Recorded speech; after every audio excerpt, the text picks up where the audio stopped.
There is a body in the North Atlantic. It is floating face up in water that is 28 degrees Fahrenheit, cold enough to kill a man in minutes, cold enough to stop a heart mid-beat without warning or apology.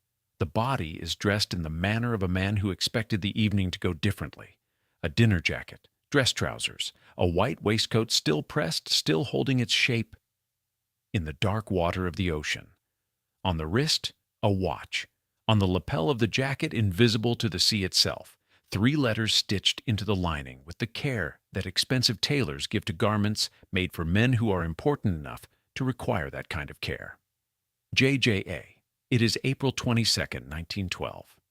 7 days have passed since the RMS Titanic slid beneath the surface of the North Atlantic at 2:20 in the morning, taking with her 1,517 souls and the last great illusion of the Gilded Age, the belief that money, properly applied, could protect a man from almost anything. The cable ship Mackay-Bennett has been chartered by the White Star Line to retrieve what the ocean is willing to give back. They pull this body from the water and they number it 124. The items recovered from the body are catalogued with the precision of an insurance claim. 225 British pounds, 2,440 American dollars, a gold pocket watch, engraved, the kind of watch that gets passed down rather than left behind. The body is identified by the initials. The body is John Jacob Astor IV. He was 47 years old. He was, at the time of his death, the richest man on the ship. He was, by most accounts, among the richest men in the world. His personal fortune was worth $87 million, the equivalent of nearly $3 billion today, built across 4 generations on the fur of North American beavers, the ground beneath the feet of millions of New Yorkers, and the ruthless understanding passed from father to son for a century that the only investment that never loses value is land that other people need. The gold pocket watch was given to his son Vincent, who was 20 years old and a student at Harvard when the telegram arrived. Vincent would carry that watch every day for the rest of his life. He would be buried with it.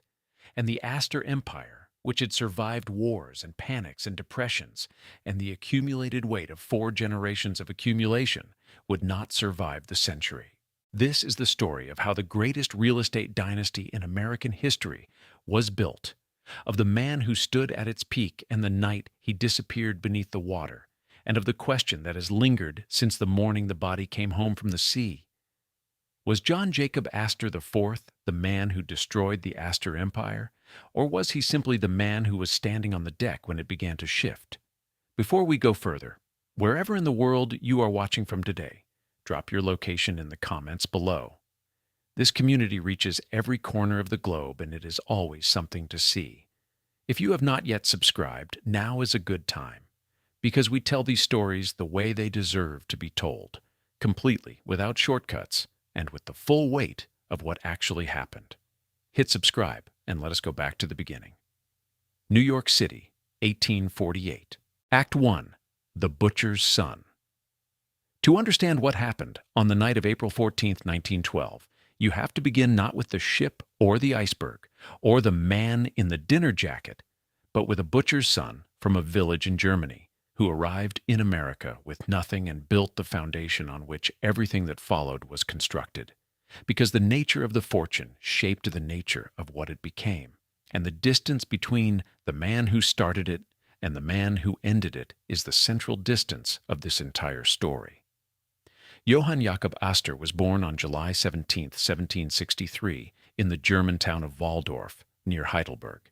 His father was a butcher, not a successful one. The family was poor in the specific way that poor families in 18th century rural Germany were poor, which meant they were poor without recourse, poor with the understanding that tomorrow would resemble today and yesterday, and that the shape of a person's life was largely determined by the accident of their birth.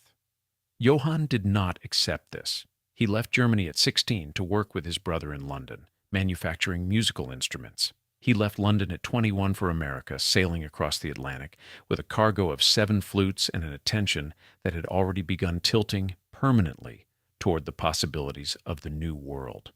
He arrived in Baltimore in the spring of 1784, less than a year after the end of the Revolutionary War.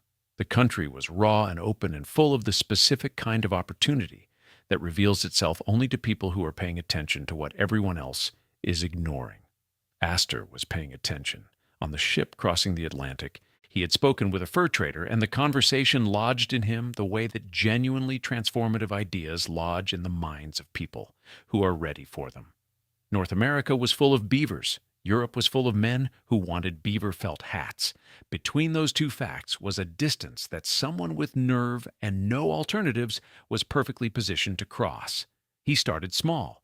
He bought raw hides from Native Americans, dressed them himself, and sold them in London at profits that were not immediately spectacular, but were consistent. Consistency was what Astor understood better than almost anyone of his era. He opened a fur goods shop in New York in the late 1780s. He married Sarah Todd, the daughter of his landlady, who turned out to have a better eye for quality furs than her husband, a fact that Astor acknowledged freely, and that tells you something important about the kind of man he was. He used people's strengths without ceremony and without resentment, because he was interested in result rather than credit, and the fur trade rewarded that orientation enormously. By 1800, he had amassed $250,000 and was the dominant figure in the American fur trade. He had been buying Manhattan real estate since 1789, starting with 2 lots on Bowery Lane for $625. He bought more and more. He bought land that was north of where the city was, understanding with the clarity of a man who had traveled from Waldorf to London to Baltimore to New York and understood the geometry of expansion, that cities do not shrink. They grow.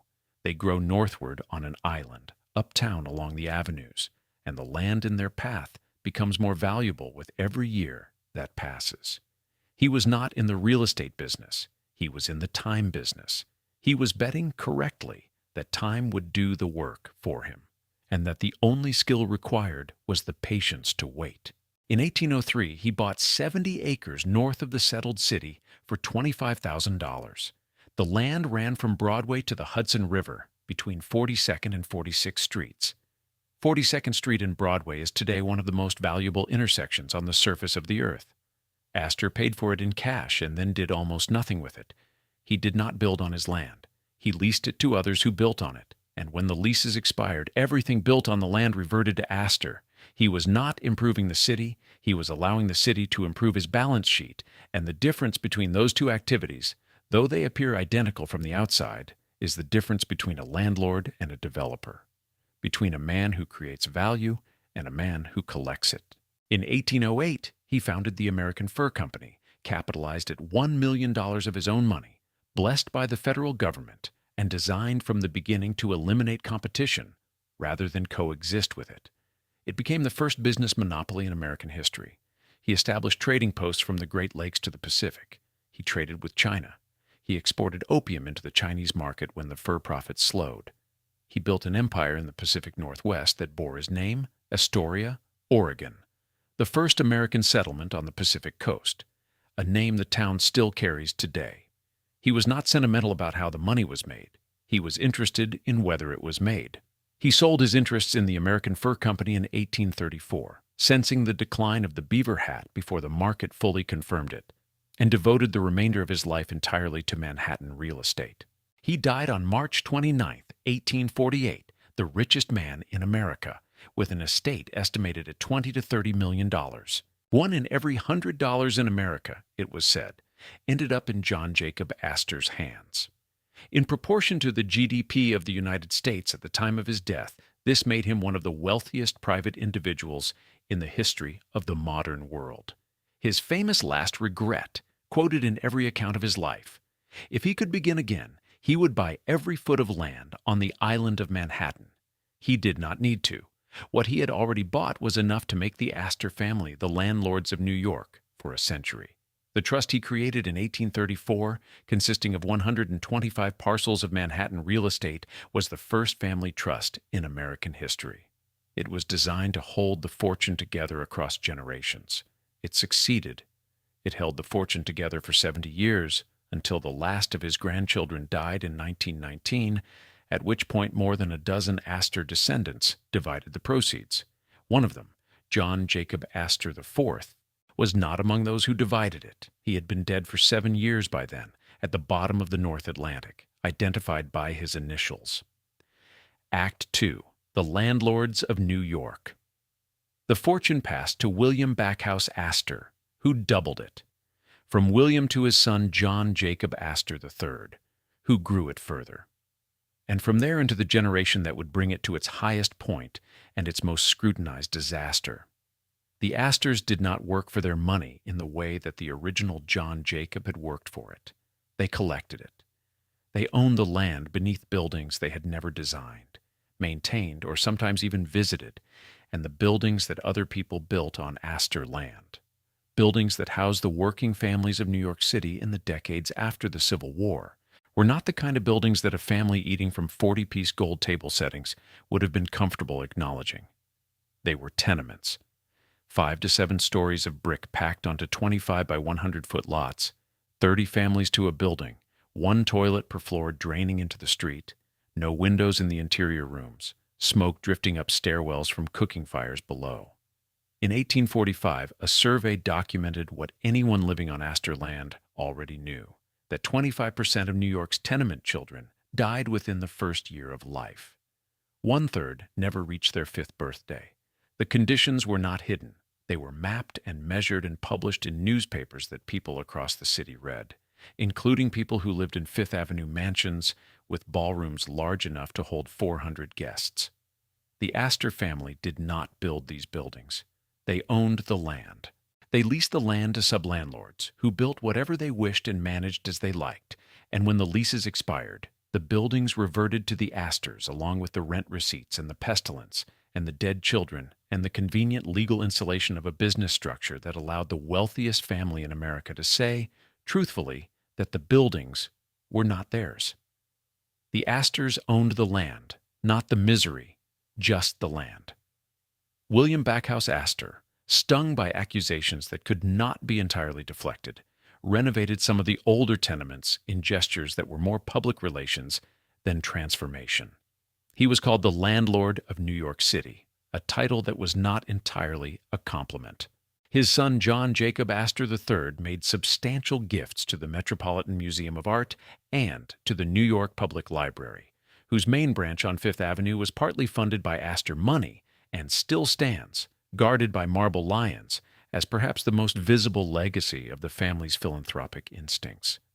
The money flowed into institutions that bore the Astor name, that cemented the family's reputation among the class of people whose opinion the Astors cared about, while the tenements continued to generate the income that made the philanthropy possible. This was the Astor model for 3 generations: extract from below, donate above, and let the distance between the 2 transactions remain unexamined. In the 1890s, a different Astor caused a different kind of disruption. William Waldorf-Astor, nephew of John Jacob IV's father, had made several attempts to enter American politics and failed at all of them. He returned to New York with the conviction that American society was irredeemably vulgar, and that his Aunt Caroline, who occupied the title of the Mrs. Astor with a grip that would have required surgical removal, was the embodiment of everything he disliked. He could not unseat her. He could make her life uncomfortable. So he built a hotel on the lot adjacent to the Astor family mansion on 34th Street. The hotel was the Waldorf, and it was 12 stories tall, and its construction meant that Caroline Astor was now sharing a wall with hundreds of paying guests who were precisely the kind of people she had spent her career excluding from polite society. She relocated. She moved the family operations to a new mansion on 65th Street and 5th Avenue, which became the new address of the 400 and William Waldorf Astor. Having accomplished the objective of forcing his aunt out of the neighborhood, eventually moved to England, where he purchased a title and became a viscount, and had no further interest in the American Astor Empire. John Jacob Astor IV built the Astoria Hotel on the adjacent lot in 1897, connecting it to the Waldorf via a corridor that the public immediately nicknamed Peacock Alley, a promenade where the wealthy and the merely aspirational could see and be seen with a thoroughness that satisfied everyone's need for visibility. The combined Waldorf-Astoria became the most celebrated hotel in the world, 800 rooms, a ballroom that made the 400 look like a modest gathering, a kitchen that employed 500 people, Jack Astor had taken the spite of his family's internal feud and turned it into the finest hotel in America, which was perhaps the most Astor thing that had happened to the Astor name in a generation. Carolyn Astor died on October 30th, 1908. She was 78 years old.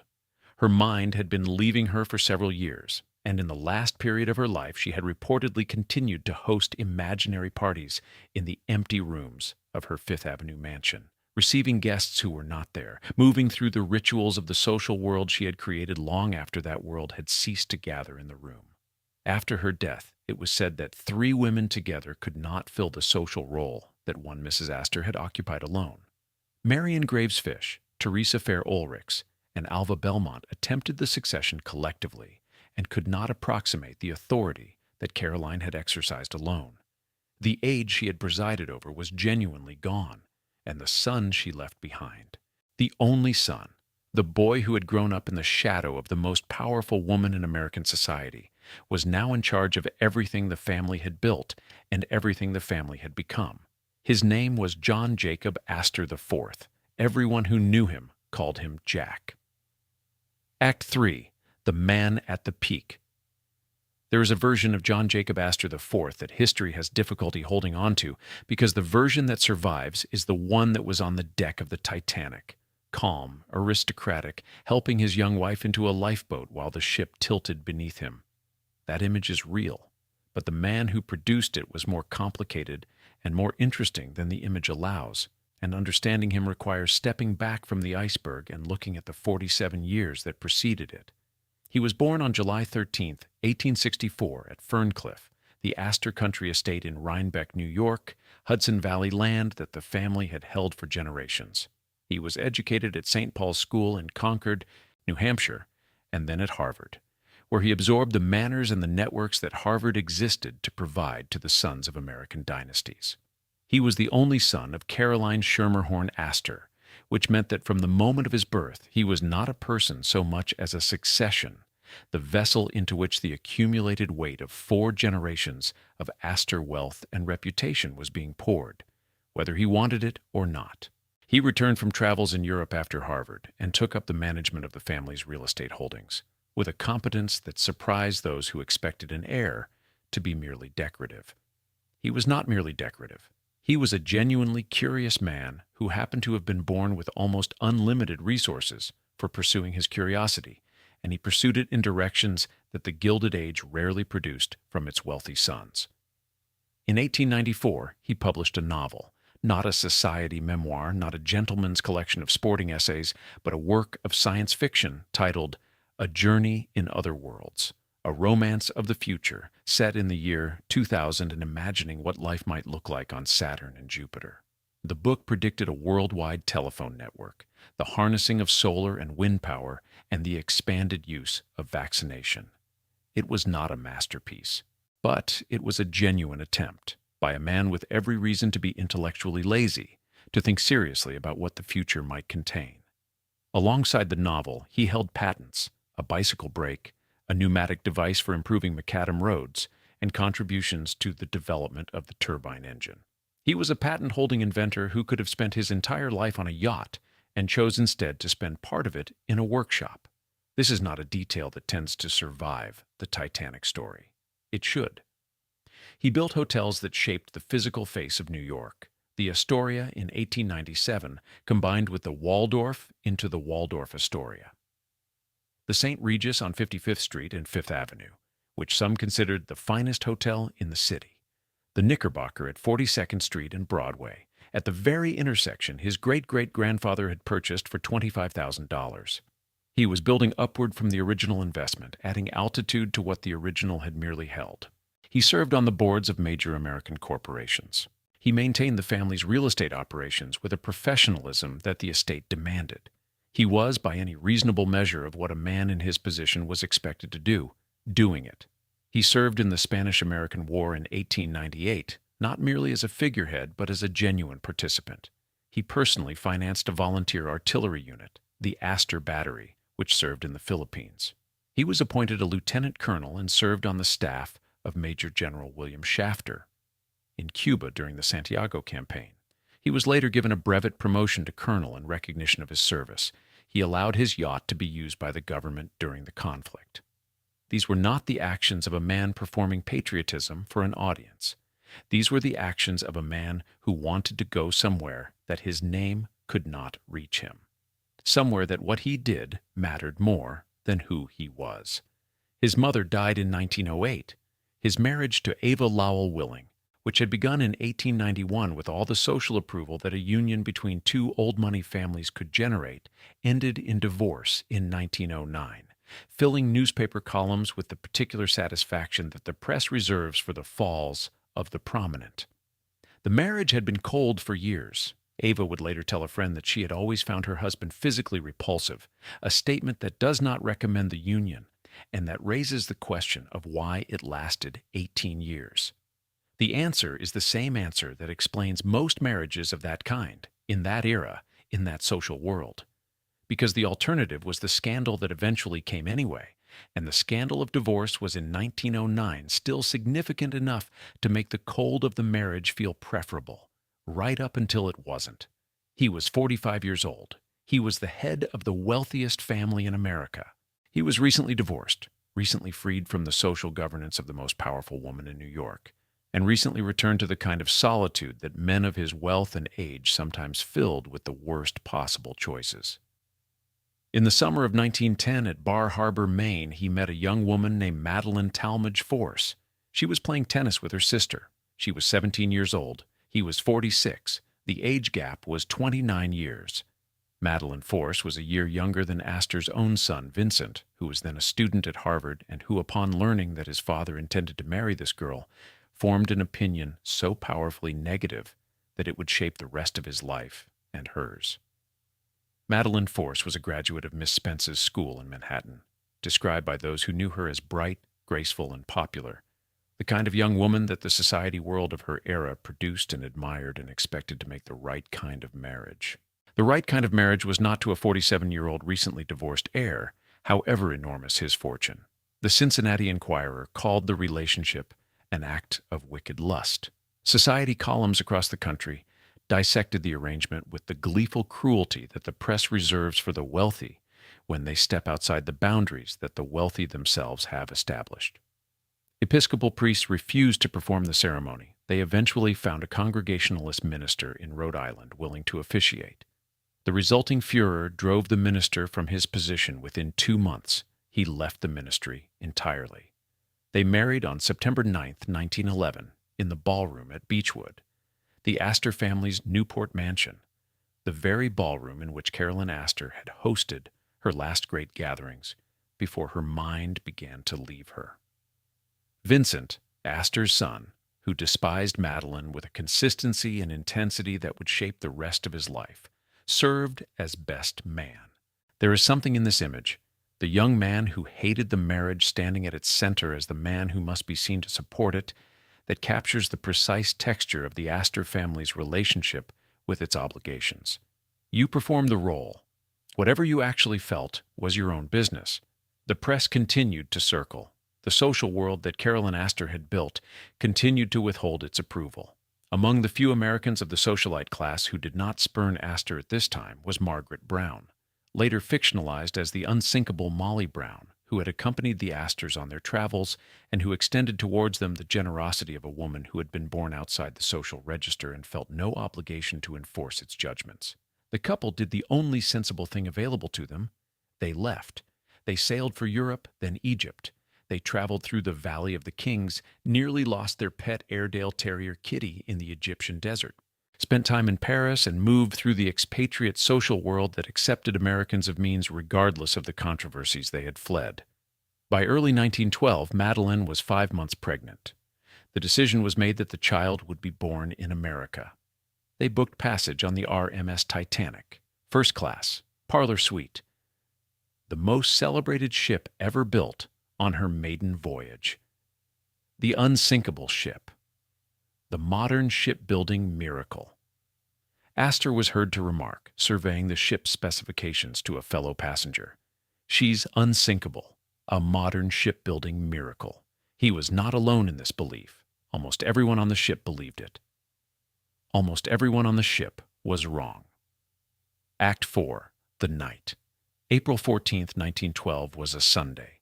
The weather was clear and bitterly cold. The kind of cold that comes off the North Atlantic in spring when the ice fields to the north are still releasing the winter into the surrounding water. The Titanic was making 22 knots on a heading that Captain Edward Smith had not adjusted despite multiple ice warnings received throughout the day. In the first-class dining saloon that evening, conversation moved in the easy registers of people who have been traveling long enough that the ship has begun to feel like a floating version of the social world they inhabit on land. The Astors dined. The band played. The stewards cleared the plates. In the gymnasium that afternoon, Astor had found another life jacket and cut it open with his penknife to show Madeline what the flotation material looked like inside, because she had asked. It was a small domestic gesture, the gesture of a man interested in explaining things to a woman who was interested in knowing them, and it sits in the historical record alongside all the larger gestures as evidence that the marriage, whatever its critics thought of it, was not without its private texture of ordinary care. At 11:40 in the evening, the ship struck an iceberg. The collision was not, in the first moments, obviously catastrophic. Many passengers in first class felt only a slight shudder, a tremor that seemed inconsistent with disaster. Astor was among those who initially believed the ship was in no serious danger. He said as much. "We are safer here than in that little boat," he told the officers preparing the lifeboats. This was not arrogance. It was the reasonable assessment of a man looking at a 300-foot-long steel vessel and comparing it to a 20-foot wooden lifeboat in the middle of the North Atlantic at midnight. The assessment was wrong, but it was not unreasonable, and it was widely shared. Captain Edward Smith, who understood what the iceberg had done to the hull in the moments after impact, gave Astor a private warning that not every passenger received. "Get your wife up. Get her dressed. They may have to take to the boats." This was not the announcement over a public address system, because there was no public address system in 1912.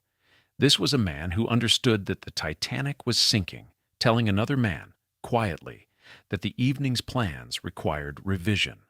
Astor understood. He went below. He woke Madeline. He helped her dress warmly. He placed a life jacket over her shoulders and wrapped her in a blanket. He walked her to the boat deck in the early minutes of April 15th, when the ship's tilt was still slight enough to feel like an optical illusion, rather than a physical fact. The evacuation was proceeding with the particular surreality of a disaster that has not yet been recognized as such by everyone involved. Some passengers were refusing the lifeboats, standing on the deck in evening clothes, telling each other that the ship was unsinkable and that the lifeboats were a precaution more theatrical than necessary. Others were stepping into the boats with the calm of people who understood, as the water rising in the lower decks understood, that the ship was going down and that the only question was whether you intended to go with it. The Astors sat, for a time, in the gymnasium, in their life jackets, on the mechanical horses that had been so briefly a feature of a luxurious ocean crossing. They sat side by side in the tilting gymnasium of a sinking ship, in the middle of the ocean at midnight, and whatever they said to each other in those minutes is not recorded. It is the kind of conversation that does not survive because the person who could have reported it was too frightened to retain it, and the other person did not survive. At approximately 1:45 in the morning, Second Officer Charles Lightoller arrived at the A-deck promenade to finish loading Lifeboat 4. Astor helped Madeline climb through the promenade window and into the boat, steadying her through the frame, passing her hand to Lightoller. Then he leaned over the rail and asked the officer a question that would be recorded in Senate testimony and repeated in every account of that night ever written. He asked if he might accompany his wife. She was in a delicate condition. Perhaps the officer might make an exception. Lightoller's answer was no. No men were permitted in the boats until all women and children had been loaded. Lightoller was a man of rigid adherence to procedure, and the procedure he was following, women and children first, was not a suggestion. He had already turned away other men who had asked. He would not make exceptions. Not for a colonel, not for the richest man on the ship. Astor stood back. He asked Lightoller the number of the lifeboat. The question was heard differently by the different men who recorded it afterward. Lightoller, who was a man of rigid procedure and limited sympathy for anyone who challenged it, assumed that Astor intended to file a complaint about him after the crossing. Colonel Archibald Gracie, who witnessed the exchange, believed Astor wanted the lifeboat number so he could find his wife later, in the event that he was rescued from the water. The distinction between these two interpretations says something about how different people read the same man in the same moment, and says something too about what it means to ask a practical question when everyone around you is panicking. Astor tossed his gloves to Madeline through the promenade window. He told her they would meet in New York. Lifeboat 4 was lowered at 1:55 in the morning. Astor stood on the deck and watched it descend. He was last seen on the starboard bridge wing, standing with author Jacques Futrelle, smoking a cigarette. He was calm. Every witness who recorded an observation of Astor in the final hour of his life described the same quality: composure. Not resignation performed for an audience. Composure. The kind that arrives when the things that have consumed you fall away, and there is only the moment and what you do with it. The Titanic sank at 2:20 in the morning of April 15, 1912. Madeline Astor survived. Her nurse and her maid survived. John Jacob Astor IV did not. His valet, Victor Robbins, did not. Their Airedale Terrier, Kitty, who had survived the Egyptian desert, did not survive the North Atlantic. John Jacob Astor IV's body was recovered by the Mackay-Bennett on April 22nd. Body number 124, identified by the initials sewn into the lapel, carried back to New York on a special train. Buried in Trinity Church Cemetery in Upper Manhattan on May 4, 1912, in a service attended by society mourners who had turned their backs on him 18 months earlier for the marriage, and who gathered now in the pews with the solemn faces of people who had been wrong about a man and would never be required to say so. On August 14, 1912, 4 months to the day after his father's death, Madeline gave birth to a son in the Fifth Avenue mansion that had been left to her use for as long as she remained unmarried. She named him John Jacob Astor VI. The press called him the Titanic baby. He would spend his life in the shadow of that designation, fighting for a portion of a fortune that his half-brother Vincent considered settled, losing most of the fight and dying in Miami Beach in 1992, with his case against the Astor estate long since closed. Act 5. The Man They Blamed. The question of blame attaches itself to a disaster the way debris attaches itself to a wreck. It is not organized. It does not follow a logical chain. It simply accumulates around whatever is most visible, most available, most already marked by the judgments of the people doing the blaming. And John Jacob Astor IV had been marked before the ship sailed. The Cincinnati Enquirer had called his marriage an act of wicked lust.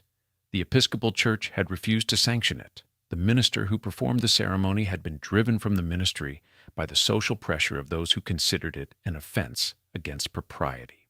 Astor had spent the 18 months between the wedding and the sinking in exile, moving through Egypt and Paris and the social margins of a world that had defined the rules he had broken. And the breach was still recent enough that the ink had not dried on the verdict. When the news came that the Titanic had sunk, the narrative assembled itself from the materials already available. He had married too young a woman. He had created a scandal that required him to be abroad when he might otherwise have been in New York, safe on land.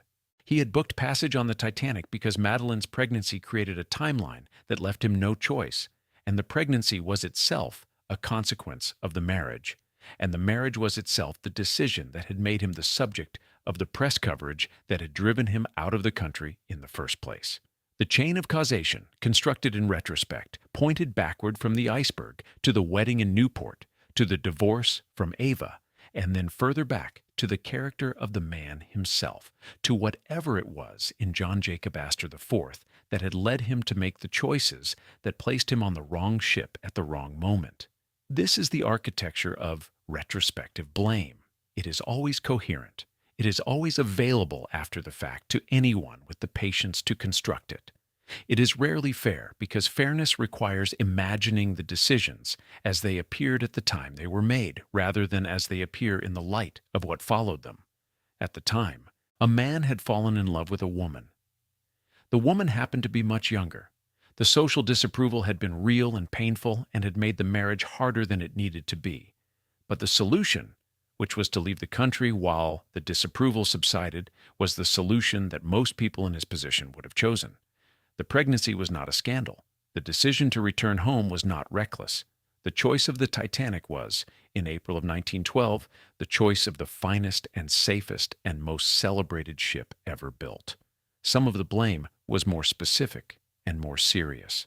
His son Vincent despised Madeline with a conviction that outlasted the Titanic by decades.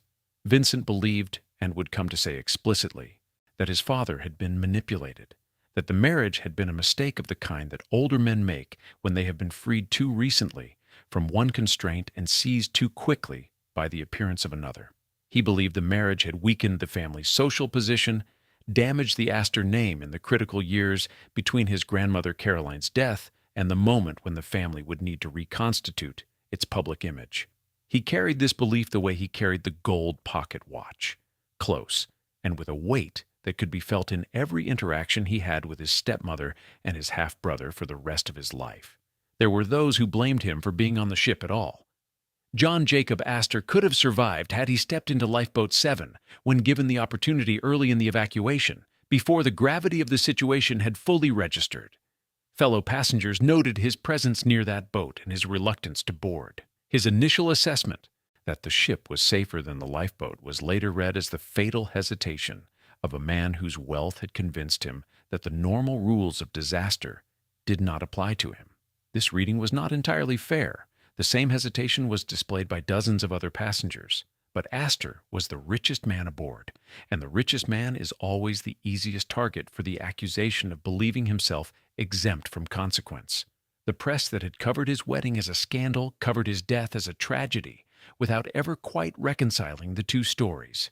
He was, in one frame, the man who had done something disreputable that the right-thinking people of his world had correctly condemned.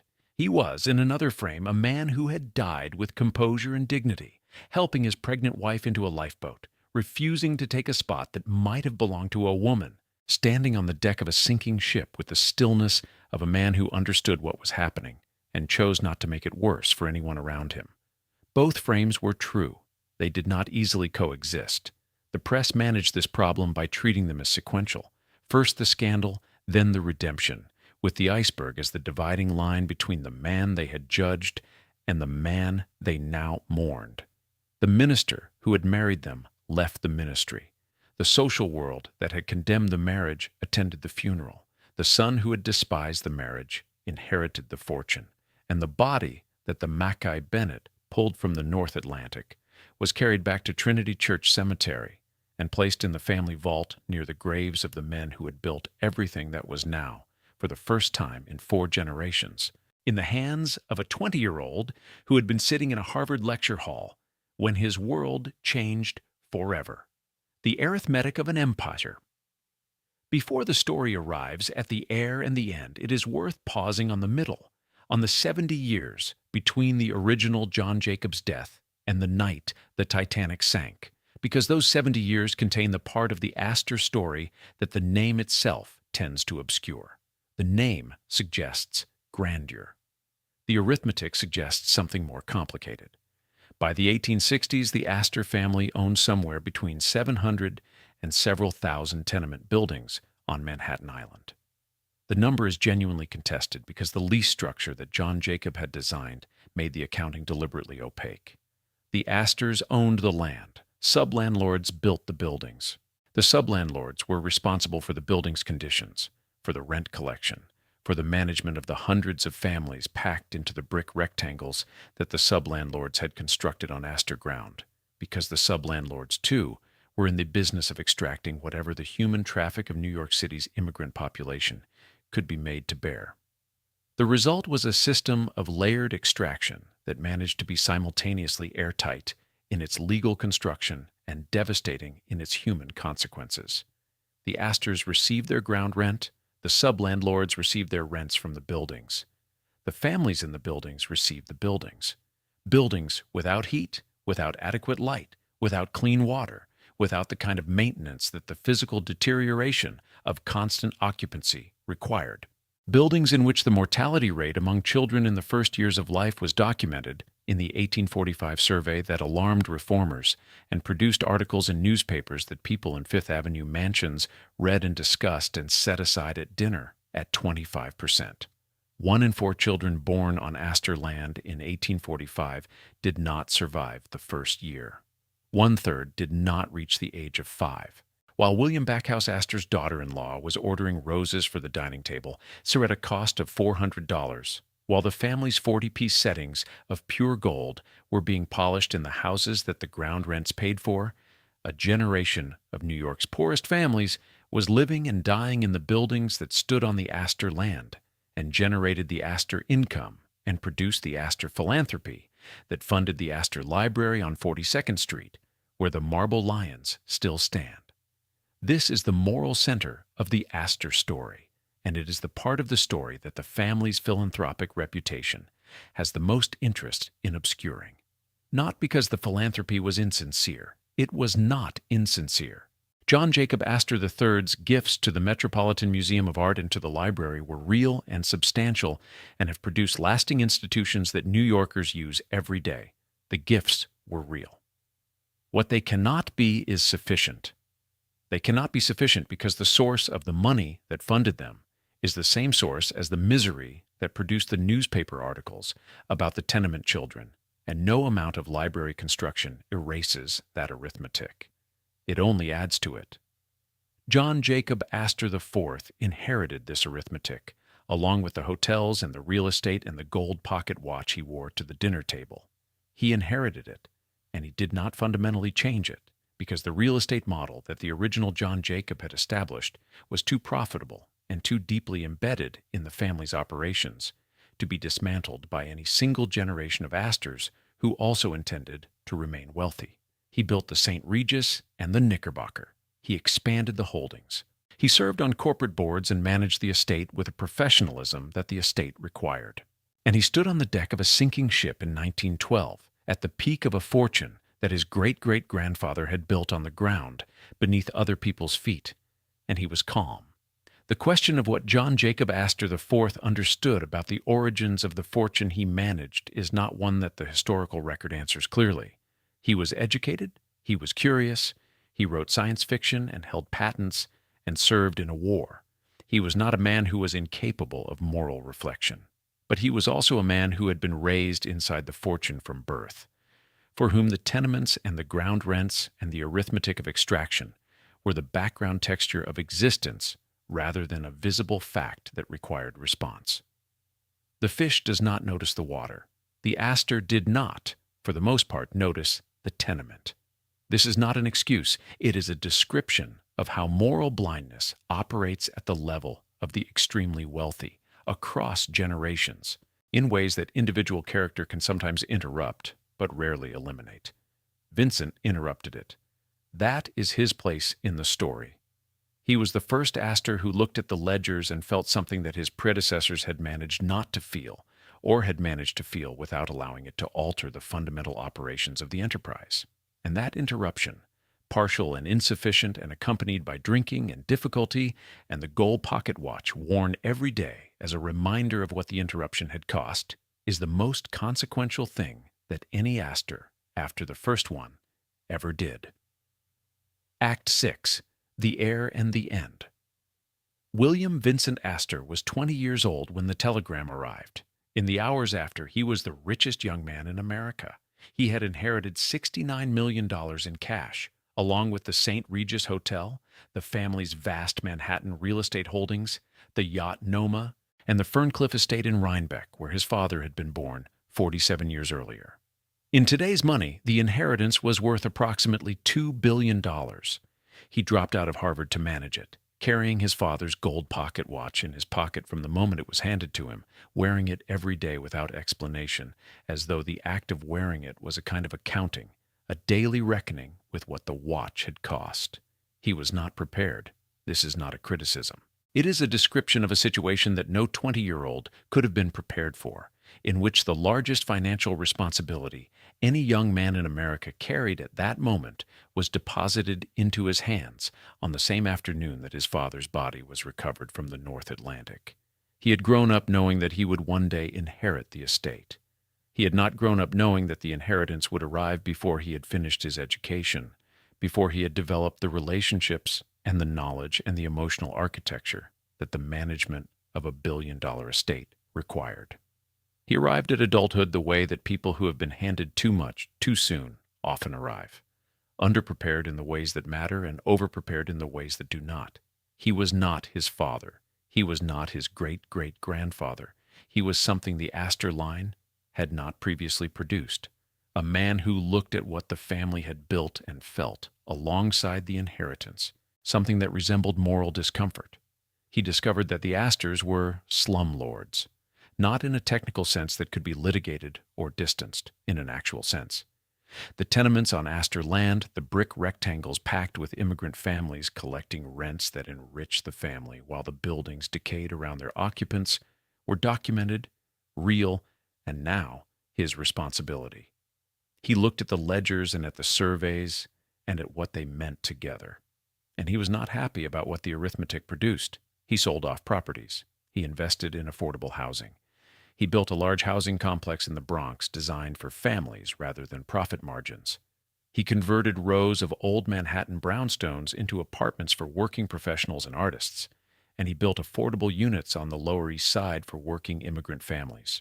The same families whose predecessors had populated the tenements that his grandfather and great-grandfather had leased from a distance, while the rent accumulated in their accounts. He believed his wealth carried an obligation. This view was shaped partly by his own difficult upbringing, partly by the simple fact of looking at the ledgers, and partly by something that cannot be reduced to either. He was a man who genuinely disliked what the family had been, and who intended within the limits of his temperament and his considerable resources to do something different. His relationship with his stepmother Madeleine was never warm. He had despised her from the moment his father announced the engagement, had served as best man at their wedding with the wooden propriety of a man performing an obligation he resented, and had watched the marriage with an intensity of disapproval that outlasted the Titanic by decades. When his half-brother John Jacob Astor IV was born 4 months after the disaster, Vincent extended toward the infant the same hostility he had directed at the infant's mother, and this hostility was maintained across decades, produced the lawsuit that would mark the final legal chapter of the Astor family's internal battles. John Jacob VI suing Vincent's widow Brooke for a share of the estate that Vincent had excluded him from entirely, alleging that Vincent had been mentally incompetent when he signed his final will. The lawsuit settled for $250,000, a number so distant from the billions involved that it reads less like a settlement than like a dismissal. Vincent was not easy to be around. He drank heavily. He smoked in quantities that alarmed even people of an era when smoking was not alarming. He married 3 times, none of the marriages being particularly comfortable for any of the parties involved. His third wife, Brooke, whom he married in 1953, described the marriage in her memoir as often miserable. She put up with it. The 5.5 years she spent as Vincent Astor's wife were, by her own account, among the more difficult of her long life. She put up with it because she understood, with the clarity that intelligent women sometimes bring to difficult situations, that what she was enduring was temporary, and what she would eventually do with what came after it could be permanent. He remained obsessed with the Titanic in the way that people are obsessed with the thing they cannot stop circling. His first heart attack came as he was walking into a movie theater to watch A Night to Remember, the 1956 film about the sinking. He stepped into the lobby, and his heart began to fail. He survived. He did not stop wearing the gold watch. He died in 1959 at the age of 67, leaving his fortune and his foundation to Brooke, with specific instructions that excluded his half-brother entirely. Brooke Astor was not born an Astor. She had been born Roberta Brooke Russell in 1902, and she had lived a life of considerable variety before Vincent found her in 1953. She was witty, socially skilled, and possessed of a genuine interest in other people that distinguished her from most of the figures who had occupied the Astor social world before her.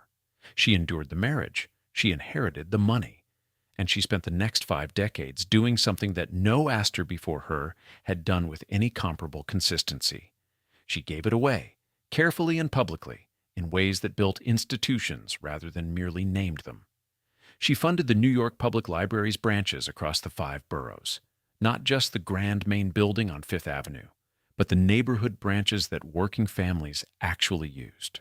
She funded the Metropolitan Museum's expansion. She funded the Bronx Zoo, Central Park's renovation, literacy programs, housing initiatives, community organizations, and neighborhoods that the original John Jacob Astor had owned and the second and third generations had exploited.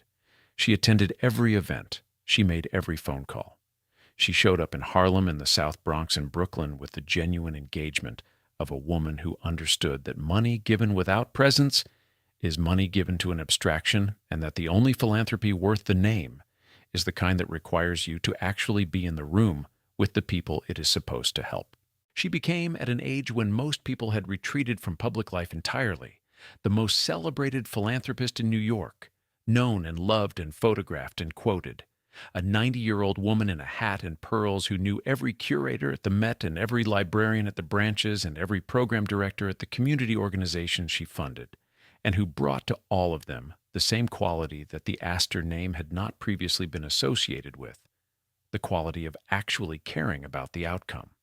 The fortune that 4 generations of Astors had assembled on the back of beaver pelts and Manhattan ground leases was being dissolved deliberately and publicly into the institutions of the city that had generated it. It was, depending on which generation of Astor you measured against, either the most Astor ending imaginable or the least. The original John Jacob had made his money by taking. Brooke was making her reputation by giving it back. The city whose ground had been bought and held and leased and released across 100 years was now receiving it. Through library systems and parks and literacy programs, in the slow and permanent way that philanthropy returns what commerce extracts, without requiring that anyone acknowledge what was taken or calculate whether the return was sufficient. The last scandal was not about the fortune, but about what happened to Brooke herself. In her final years, as Alzheimer's disease diminished her capacities, her son from a previous marriage, Anthony Marshall, was accused of exploiting his mother's decline to alter her will and misappropriate her assets. Friends who visited Brooke in her last years reported a woman who was not receiving the care she deserved, a woman whose famous social energy had been replaced by isolation, whose assets were being managed by a son who had, according to the prosecution's case, confused his mother's interests with his own. The case went to trial. Marshall was convicted of fraud and grand larceny in 2009 and sentenced to prison. He died in 2014 with his reputation gone. The Astor name, in its final American chapter, ended not with a ship sinking in the North Atlantic, but with a courtroom in Manhattan, and a son convicted of stealing from his mother while she could no longer remember what she owned. This is what empires do. They do not end in a single moment. They end in accumulation, in the slow erosion of the conditions that made them possible, in the gap between the ruthlessness required to build something enormous and the decency required to hold it together across generations without consuming it.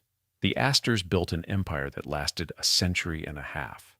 By the measure of American dynasties, this is a long run.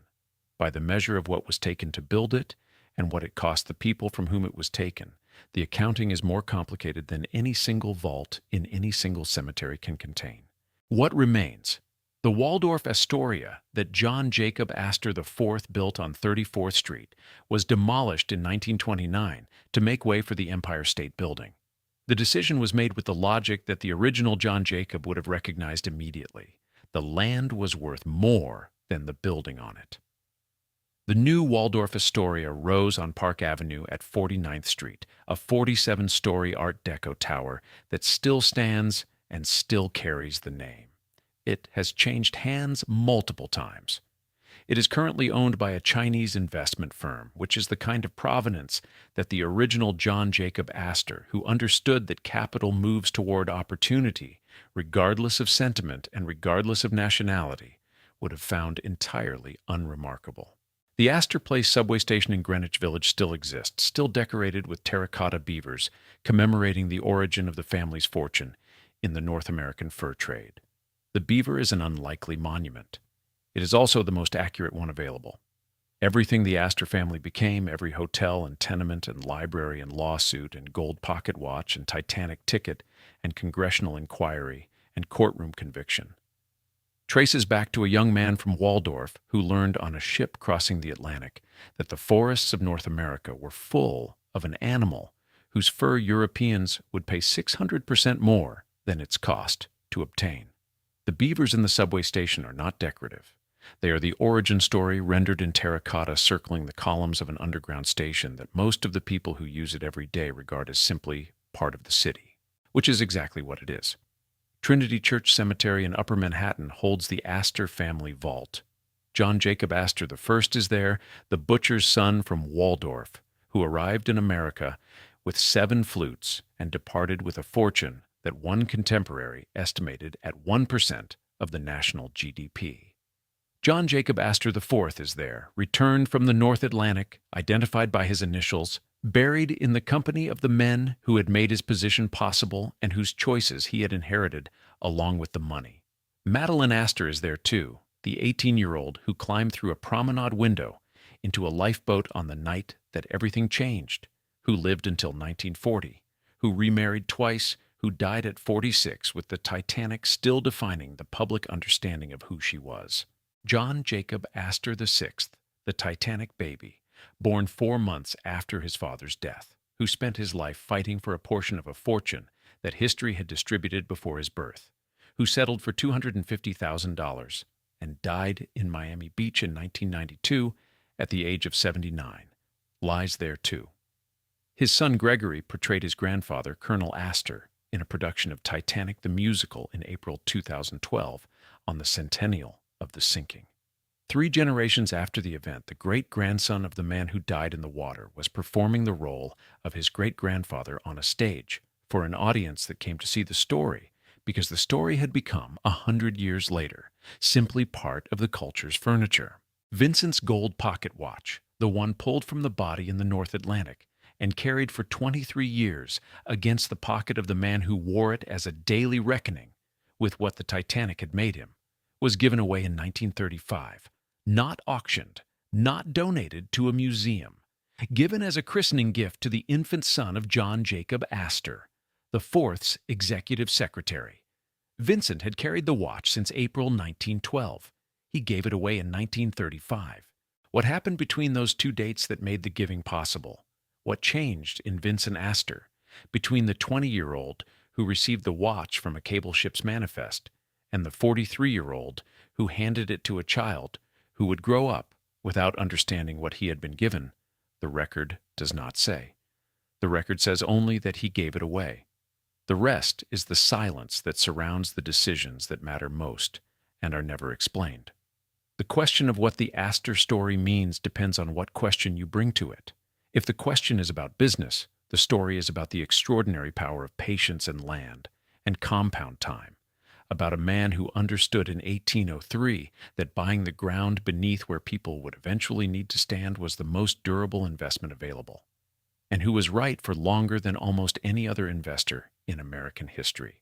If the question is about legacy, the story is about what it costs to transmit a fortune across generations without transmitting the judgment that built it, and about the specific ways in which enormous wealth, handled without the moral architecture to contain it, finds its way to courtrooms and probate disputes and the conviction of sons for crimes against their mothers. If the question is about the man they blamed, the story is simpler. John Jacob Astor IV did not destroy the Astor Empire. He did not even damage it in any structural sense. He died at its peak. He left it intact. The things he is blamed for, the marriage that produced the scandal, the decision to sail on the Titanic, the death itself, none of these things weakened the empire as a financial institution. They weakened the family's social position in the short term in ways that Vincent's philanthropy and Brooks' generosity eventually repaired and exceeded. The empire that was not lost on the night of April 14, 1912. It was lost over the course of the 70 years that followed, through deliberate decisions, through the slow dissolution of real estate into philanthropy, through the legal battles that consumed whatever remained of the fortune in lawyers' fees and settlements, and the particular entropy that empires experience when the people who inherit them care more about meaning than about maintenance. There is something in the Astor story that the Gilded Age produced with a regularity that makes it almost a formula. a man arrives in America with nothing. He builds something enormous through a combination of intelligence and ruthlessness and timing that is impossible to fully separate or to fully admire. The something enormous passes to children who did not build it and cannot fully understand what building it required.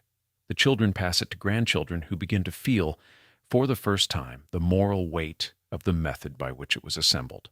And the grandchildren, or the great-grandchildren, spend what remains on the attempt to address that weight, which is admirable and insufficient in equal measure, and which ends, as these things tend to end, in a courtroom, or a cemetery, or a subway station, decorated with the image of the animal that started everything. The man they blamed was not a villain. He was not even a failure in any ordinary sense of the word. He was a man who lived at the peak of an empire that had never been designed to last beyond the generation that built it, who made the kinds of choices that wealthy men of his era made, who fell in love at the wrong moment with the wrong person in the wrong social configuration, who got on a ship because his pregnant wife needed to be home, and who died with more composure than the situation required, standing on a deck that was tilting into the ocean, having placed the most important person in his life into a boat that would carry her to safety. There is a photograph of John Jacob Astor IV taken sometime around 1910, the period between his divorce from Ava and his marriage to Madeline. He is looking directly at the camera. He is wearing the clothes that men of his position wore, a high collar, a jacket that fits precisely, the uniform of the Gilded Age aristocracy that his mother had spent 30 years polishing to a brightness that could be seen from across a ballroom. He does not look like a man on the verge of the decisions that would make him the most discussed figure in the history of the Titanic. He looks like a man who is tired of being looked at and is making the best of the fact that someone is pointing a camera at him again. He looks, more than anything, like a man who has been carrying something very heavy for a very long time and is trying to make it look effortless. The fortune, the name, the social world's judgment, the divorce, the weight of being the last John Jacob, the one who would either extend the dynasty or be its final significant figure, and the absence of any instruction about which outcome was preferable. He carried it to the end. He carried it to the deck of the Titanic, to the moment when Lightoller told him no and the lifeboat descended, to the cigarette on the starboard bridge wing, to the water. And what the water took was not only a man or a fortune or a dynasty, but the last figure who could have been at the center of the Astor story, in the way that a living person can be at the center of anything, fully present, still making choices, still able to act in ways that the people watching could not predict. He tossed her his gloves because the night was cold and her hands were bare. He asked the lifeboat number because he intended, if the water allowed it, to find her. He lit a cigarette and stood on the bridge wing and was calm, in the manner of a man who had carried something very heavy for a very long time and had set it down at last in the only place available. The butcher's son from Waldorf arrived in America with 7 flutes. He built an empire on the ground beneath the feet of millions of people who would never own the ground they stood on. The empire passed through 4 generations, accumulated and spent and fought over and given away, and arrived finally at a woman named Brooke, who gave most of it to the city that had generated it, in the slow and permanent way that does not require anyone to acknowledge what was taken or calculate whether what was returned was sufficient. The Astor Place subway station will still be there tomorrow. The beavers will still circle the columns. The library on Fifth Avenue will still open its doors, the doors that the Astor money helped to build, the doors that thousands of New Yorkers pass through every day on their way to read books and look things up and understand the world a little better, which is perhaps the most generous thing a fortune built on the ground of other people ever managed to do. In Trinity Church Cemetery, beside the man who started it all, John Jacob Astor IV rests in the family vault. No longer the man they blamed, no longer the richest man on the ship, no longer the center of a scandal that seemed enormous and has since been absorbed into the larger story of a family and a fortune and a century that are all at last gone. Just a man in a vault in the city his family built.